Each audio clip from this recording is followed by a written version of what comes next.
ओम शांति। आज है 4 जून 2023। आज है रविवार। आज के दिन हम सुनते हैं अव्यक्त बाप दादा की वाणी।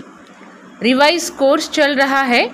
31 दिसंबर 1994 को जो मुरली चली थी उसी को आज हम सुनेंगे। मुरली का सार: नए वर्ष को शुभ भावना गुण स्वरूप वर्ष के रूप में मनाओ। नए वर्ष को शुभ भावना गुण स्वरूप वर्ष के रूप में मनाओ। आज नवयुग रचता बाप दादा अपने नवयुग राज्य अधिकारी बच्चों को देख रहे हैं। नववर्ष को देख अपना नवयुग याद आता है। नववर्ष को देख अपना नवयुग याद आता है। नवयुग के आगे यह नववर्ष कोई बड़ी बात नहीं। जिस नवयुग में हर वस्तु, हर व्यक्ति, प्रकृति सब नया है। नया वर्ष जब शुरू होता है तो पुरानी वस्तु व व्यक्ति के पुराने स्वभाव, संस्कार, चाल चलन कुछ नए होते हैं, कुछ पुराने होते हैं। क्या कहा बाबा ने कि आज नवयुग रचता बाप दादा अपने नवयुग राज्य अधिकारी बच्चों को देख रहे हैं। नववर्ष को देख अपना नवयुग याद आता है। नवयुग के आगे यह नववर्ष कोई बड़ी बात नहीं। जिस नवयुग में हर वस्तु, हर व्यक्ति, प्रकृति सब नया है। नया वर्ष जब शुरू होता है तो पुरानी वस्तु व व्यक्ति के पुराने स्वभाव, संस्कार, चाल चलन कुछ नए होते हैं, कुछ पुराने होते हैं। लेकिन आपके नवयुग में पुराने का नाम निशान नहीं। व्यक्ति भी नया अर्थात सतो प्रधान है और प्रकृति भी सतो प्रधान अर्थात नई है। प्रकृति में भी आजकल जैसा पुरानापन नहीं होगा। प्रकृति में भी आजकल जैसा पुरानापन नहीं होगा। तो नवयुग की मुबारक के साथ नववर्ष की मुबारक। बाबा हमको डबल मुबारक दे रहे हैं, एक नवयुग की, आने वाले नवयुग की, और साथ में नववर्ष की। आज विशेष नया वर्ष मनाने के उमंग उत्साह से खुशी खुशी से सभी पहुंच गए हैं। तो बाप दादा भी दिल से दिल की दुआओं सहित नवयुग की और नए वर्ष की डबल मुबारक देते हैं। आप सभी को भी डबल याद है या सिंगल याद है? अपना नया युग नैनों के आगे बुद्धि में स्पष्ट है ना? जैसे कहेंगे कल से नया वर्ष शुरू है, ऐसे ही कहेंगे कल नवयुग आया कि आया। इतना स्पष्ट है, नशा है। सभी नवयुग के राज्य अधिकारी हैं। सभी राजा बनेंगे तो प्रजा बनाई है। सभी राजा बनेंगे तो प्रजा बनाई है। आप सब तो राजा हो, लेकिन राज्य किस पर करेंगे? अपने ऊपर। तो बाप दादा नवयुग और नया वर्ष डबल देख रहे हैं। कल की बात है ना, वो भी कल और ये भी कल की बात है। फिर नवयुग होगा ना। अपने नवयुग की ड्रेस शरीर सामने दिखाई देती है, बस पुरानी ड्रेस छोड़ेंगे और नई ड्रेस धारण करेंगे। तो वो ड्रेस अच्छी, चमकीली, सुंदर है ना। अभी तो देखो हर व्यक्ति में कोई ना कोई नुक्स होगा। कोई की नाक टेढ़ी होगी, किसकी आँख टेढ़ी होगी, किसके होंठ ऐसे होंगे। और नवयुग में सब नंबर 1, हर कर्मेंद्रिय एक्यूरेट। तो ऐसी ड्रेस सामने खूंटी पर लगी हुई है ना। तो ऐसी ड्रेस सामने खूंटी पर लगी हुई है ना, बस पहननी है। अपनी ड्रेस अच्छी पसंद है, देख रहे हो ना। बाप दादा सदैव जब हर एक बच्चे को देखते हैं तो क्या देखते हैं? एक तो हर एक के मस्तक की चमकती हुई मणि श्रेष्ठ आत्मा को देखते हैं और साथ साथ हर एक बच्चे के भाग्य की श्रेष्ठ लकीर को देखते हैं। हर एक का भाग्य कितना श्रेष्ठ है, सभी का भाग्य श्रेष्ठ है ना। क्या कह रहे हैं बाबा कि बाप दादा सदैव जब हर एक बच्चे को देखते हैं तो क्या देखते हैं? एक तो हर एक के मस्तक की चमकती हुई मणि श्रेष्ठ आत्मा को देखते हैं। एक तो हर एक के मस्तक की चमकती हुई मणि श्रेष्ठ आत्मा को देखते हैं और साथ साथ हर एक बच्चे के भाग्य की श्रेष्ठ लकीर को देखते हैं। हर एक का भाग्य कितना श्रेष्ठ है, सभी का भाग्य श्रेष्ठ है ना। कि किसका मध्यम भी है, सभी 1 हैं, सेकंड, थर्ड और आने वाले हैं। सेकंड, थर्ड और आने वाले हैं। अच्छा है, दुनिया वाले कहते हैं आपके मुख में गुलाब और बाप दादा कहते हैं आपके मुख में गुलाब जामुन। गुलाब जामुन सबको बहुत अच्छा लगता है ना। गुलाब जामुन या मिठाई खाने के लिए ही बाप दादा ने हर गुरुवार भोग का रखा है। भोग में खुद भी खाते हो और बाप दादा को भी स्वीकार कराते हो। घर में बनाए नहीं बनाए, लेकिन गुरुवार को तो मीठा मिलेगा ना। और जब कभी खुशी का उत्सव होता है तो मुख ही मीठा कराते हैं। मीठा मुख अर्थात मीठा मुखड़ा। मुख मीठा तो सब करते हैं, लेकिन आप सबका मुख भी मीठा है, तो मुखड़ा फेस भी मीठा है या थोड़ा थोड़ा कड़वा भी है। अगर एक लकीर भी कड़वे की हो तो आज वर्ष को विदाई देने के साथ साथ इस थोड़े से कड़वेपन को भी विदाई दे देना।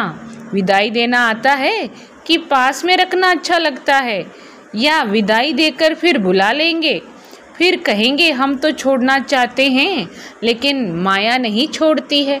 ऐसे तो नहीं कहेंगे कि हमने छोड़ दिया लेकिन माया आ गई।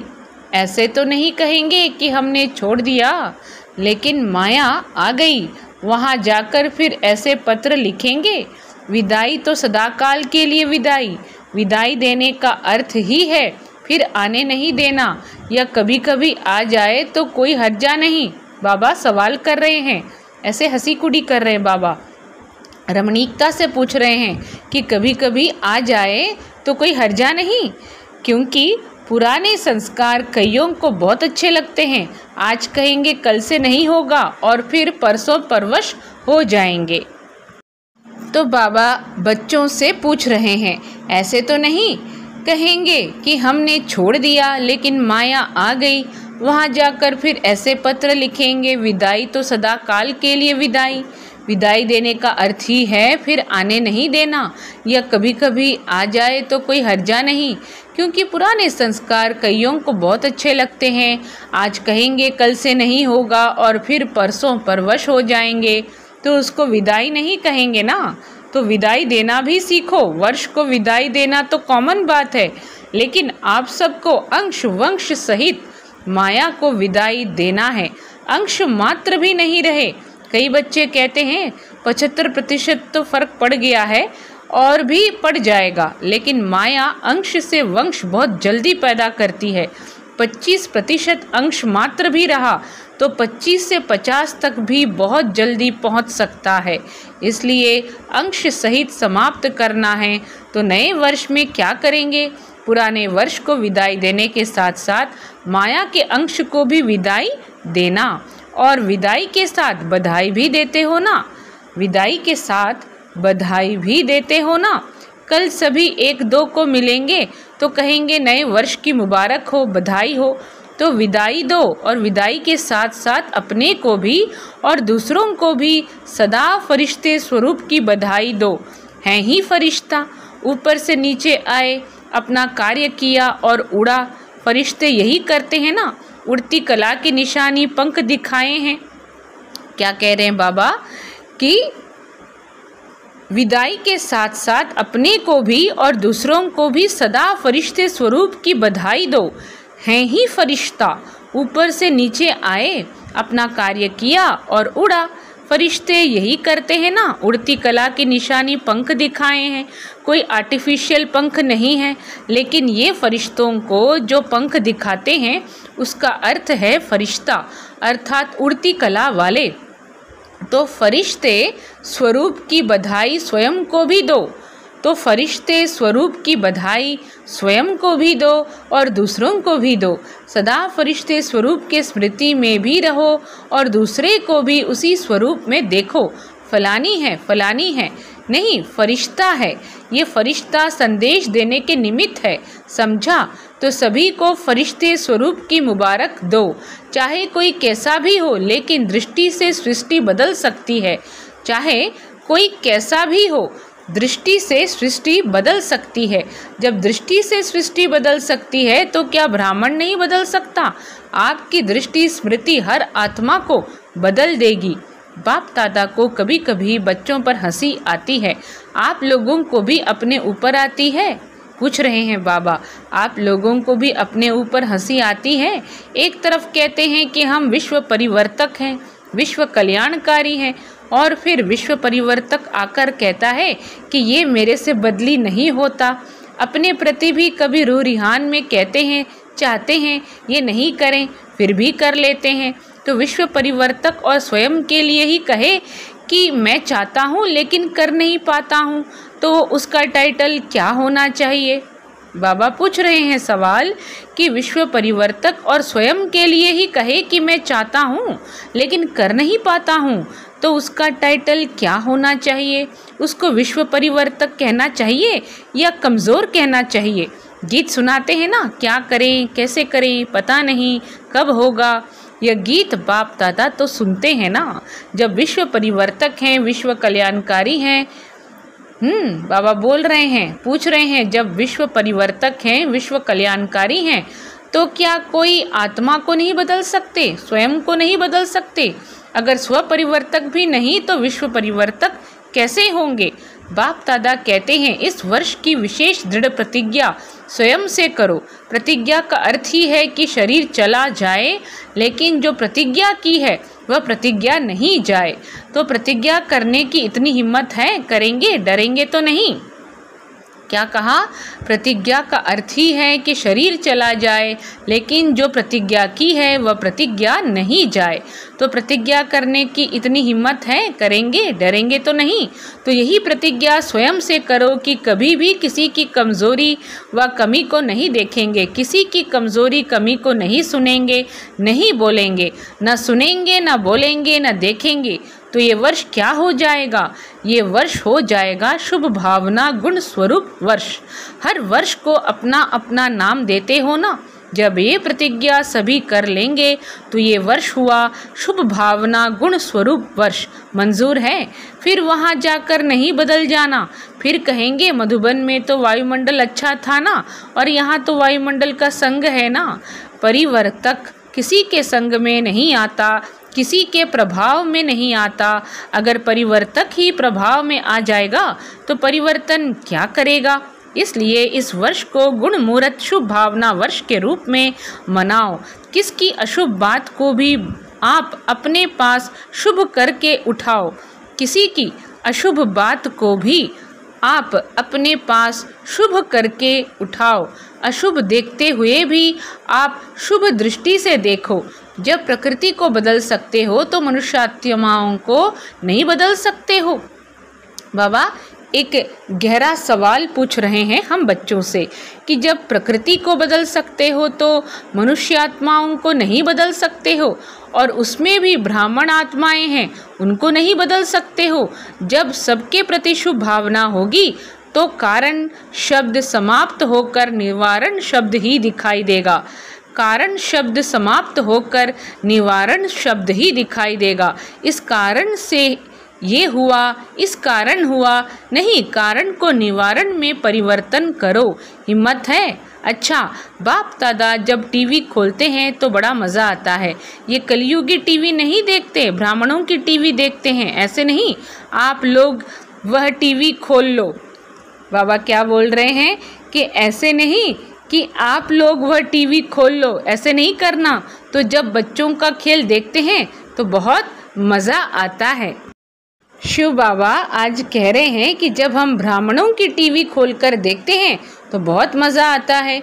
मिक्की माउस का खेल तो करते हो ना, थोड़े टाइम के लिए कोई शेर बन जाता, कोई कुत्ता बन जाता। जिस समय क्रोध करते हो उस समय क्या हो, जिस समय किससे डिस्कस करते हो उसके ऊपर वार करते जाते हो, सिद्ध करते जाते हो, तो उस समय क्या हो, मिक्की माउस ही बन जाते हो ना। तो इस वर्ष मिक्की माउस नहीं बनना, फरिश्ता बनना।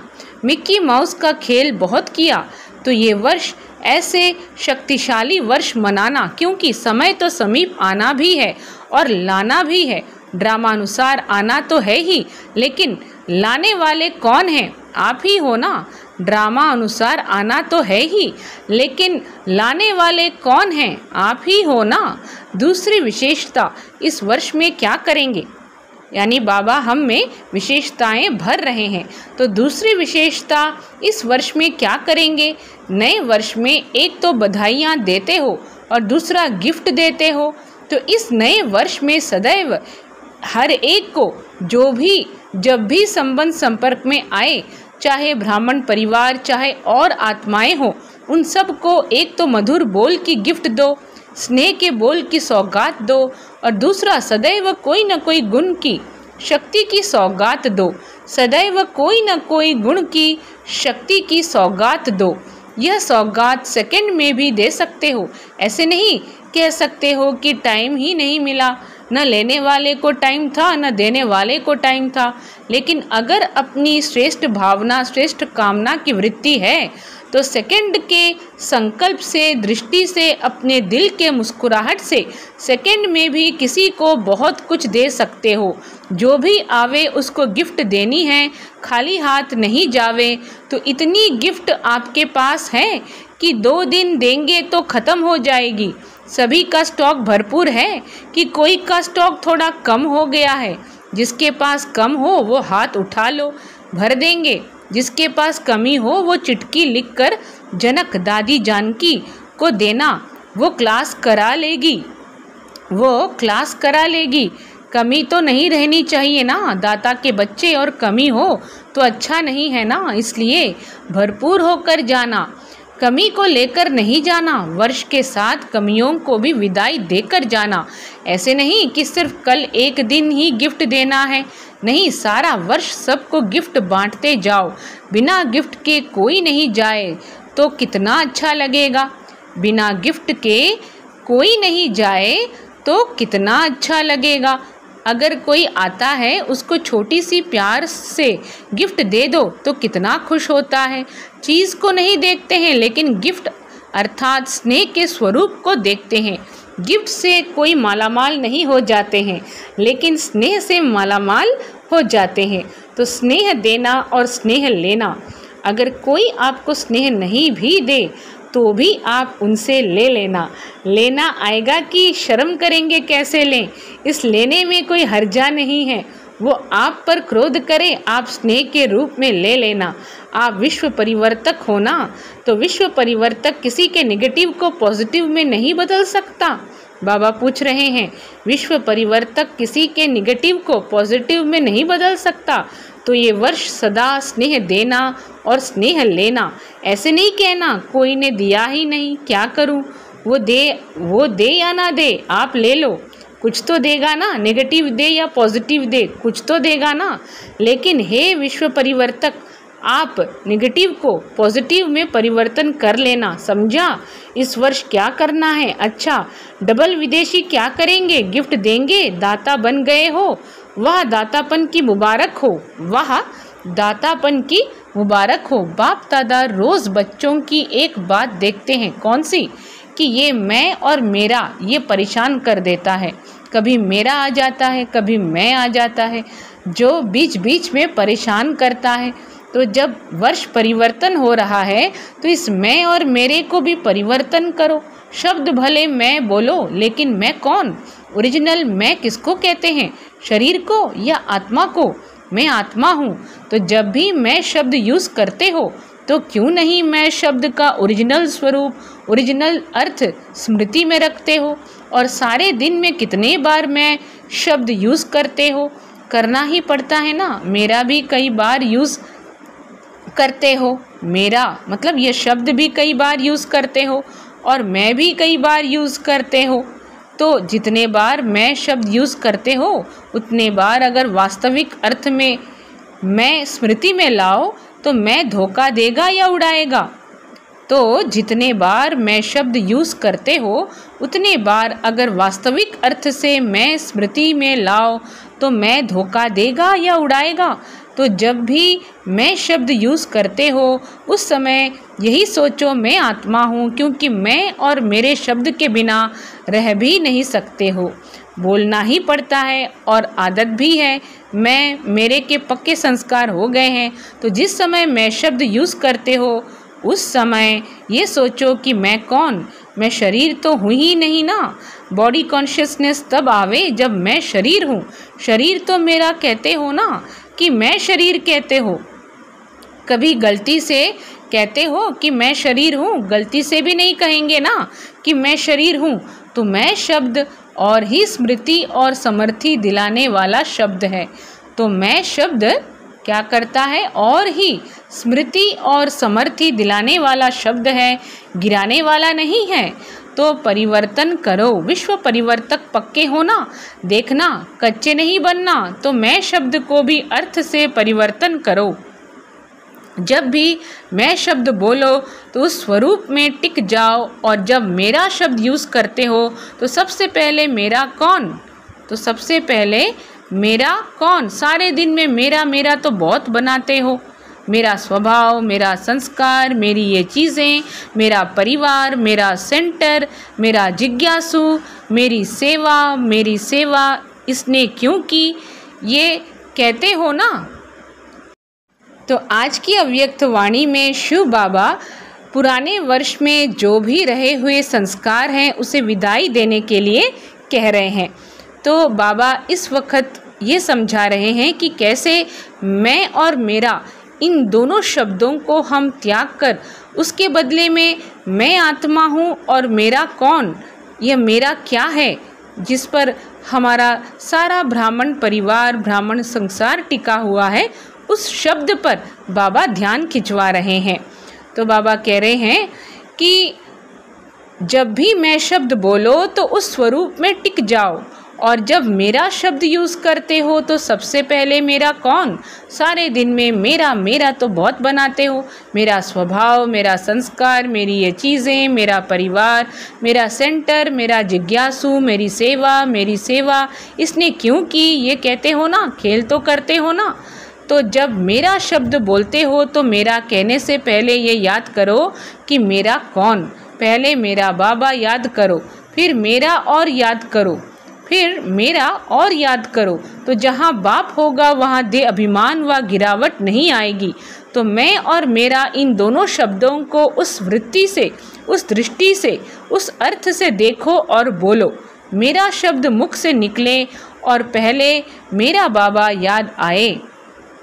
इन दोनों शब्दों को उस वृत्ति से, उस दृष्टि से, उस अर्थ से देखो और बोलो। मेरा शब्द मुख से निकले और पहले मेरा बाबा याद आए। तो निरंतर योगी तो हो जाएंगे ना, क्योंकि हर घंटे में मेरा और मैं शब्द यूज़ करते हो। कारोबार में भी करना पड़ता है ना, कारोबार में भी करना पड़ता है ना। तो जितने बार ये रिपीट करो, मुख से बोलो और मन से सोचो मैं या मेरा, तो अर्थ का परिवर्तन करो। हद से बेहद में जाना है ना। जब बेहद सृष्टि की परिवर्तक आत्माएं हो तो हद में क्यों जाते हो? जब बेहद सृष्टि की परिवर्तक आत्माएं हो तो हद में क्यों जाते हो? सिर्फ भारत परिवर्तक तो नहीं होना, या डबल विदेशी सिर्फ फॉरेन परिवर्तक तो नहीं होना, विश्व परिवर्तक हो। विश्व अर्थात बेहद विश्व परिवर्तक हैं, यह पक्का याद है ना। तो ऑटोमेटिकली निरंतर योगी सहज बन जाएंगे। मेहनत नहीं करनी पड़ेगी, क्योंकि भाव और भावना बदल जाएगी। मेहनत नहीं करनी पड़ेगी क्योंकि भाव और भावना बदल जाएगी। अच्छा, चारों ओर के नवयुग के राज्य अधिकारी श्रेष्ठ आत्माओं को सदा स्वपरिवर्तन और विश्व परिवर्तन के निमित्त विशेष आत्माओं को सदा पुरुषार्थ में नवीनता श्रेष्ठता लाने वाले सर्वस्नेही आत्माओं को, सदा बाप का नाम प्रत्यक्ष करने वाले सपूत आत्माओं को, सदा मेरा और मैं को यथार्थ भाव और अर्थ में लाने वाले सहज योगी आत्माओं को बाप दादा का याद प्यार और नमस्ते। और हम रूहानी बच्चों की रूहानी बाबा को भी दिल से याद प्यार और नमस्ते। वरदान है आज का, आगे पीछे सोच समझकर हर कार्य करने वाले ज्ञानी तू आत्मा त्रिकालदर्शी भव। विस्तार में बाबा बोले, जो बच्चे त्रिकालदर्शी अर्थात तीनों कालों का ज्ञान बुद्धि में रख आगे पीछे सोच समझकर कर्म करते हैं, उन्हें हर कर्म में सफलता मिलती है। ऐसे नहीं बहुत बिजी था इसलिए जो काम सामने आया वह करना शुरू कर दिया, नहीं, कोई भी कर्म करने के पहले यह आदत पड़ जाए कि पहले तीनों काल सोचना है, त्रिकालदर्शी स्थिति में स्थित होकर कर्म करो, तो कोई भी कार्य व्यर्थ व साधारण नहीं होगा। स्लोगन है, अपने संतुष्ट और खुशनुमा जीवन से सेवा करो। अपने संतुष्ट और खुशनुमा जीवन से सेवा करो, तब कहेंगे सच्चे सेवाधारी। अच्छा, सभी को ओम शांति।